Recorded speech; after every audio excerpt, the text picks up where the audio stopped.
deck lighting, wiring exposed, causing electrical hazards, you gotta bury that stuff right to keep your outdoor space safe and chill. So, first off, make sure you use outdoor rated wiring that can actually handle weather and moisture. Don't just grab any old wire from inside your house and expect it to cut it. Next, dig a trench deep enough, usually about 6 to 8 inches, to lay your wires underground without risking damage from gardening or pets. Wrap your wiring in conduit or use direct burial cable designed for this kind of setup so the wire stays protected from dirt and water. After laying the wire, cover it back up with soil, but add a warning tape a few inches above the wire before filling the trench completely. This way, if you ever dig around there later, you'll know what's down below.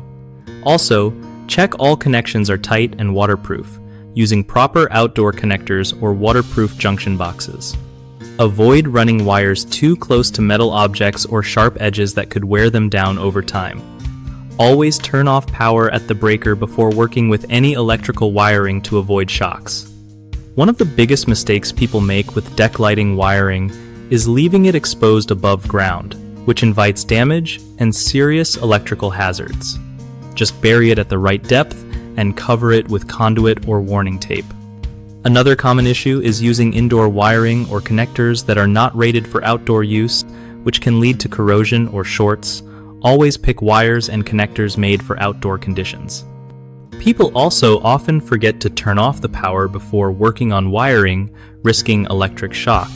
Double check that your breaker is off before handling any wires. BigHomeProjects.com makes it easy for homeowners to find trusted local contractors who specialize in safe deck lighting, installation, and wiring. Contractors get a steady flow of work from homeowners who really need help with projects like burying wiring properly to avoid electrical hazards.